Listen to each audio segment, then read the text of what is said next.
Hello guys, the DB Grinder here, back at it again with another video, and this time we have things to remember number 14, and let's hop right in. So the first one is going to be crime versus cards that have moved locations. So if you activate crime on something like Ash Blossom, you actually do not discard, and it's the same as if they activate something like Keldo. It activates Engrave and then banishes itself. If it does not shuffle back, you do not send. On to the next thing. Lubellion can summon itself by hand by tributing. That can come up when this gets hit with a Bestial from Graveyard. On to the next interaction. We have Bestials versus Sprite Starter. So if you go ahead and activate something like Bestial Druid's Worm and then Chain Starter, the Bestial will banish the card from Graveyard but will stay in hand the same way like Nib and Crescendo used to in Orcust.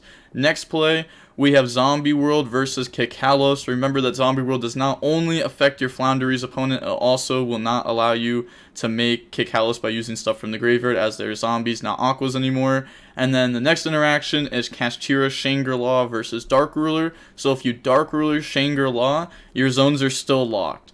And then next one is number 60. Remember, this card does skip your next draw phase if you use the first effect.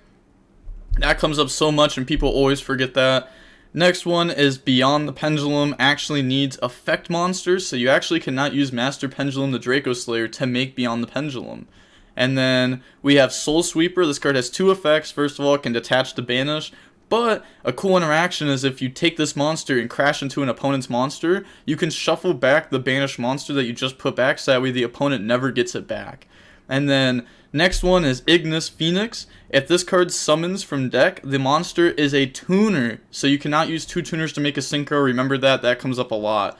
Next one is Talents versus the Kashtira Shangri-La. So if you go Talents take, which you can do in this scenario, if all your zones are locked, you can still take, and then it will just send itself to graveyard because there's no zone to summon it, and you get all your zones back. So that is going to be it for things to remember, and with that being said, have a nice day.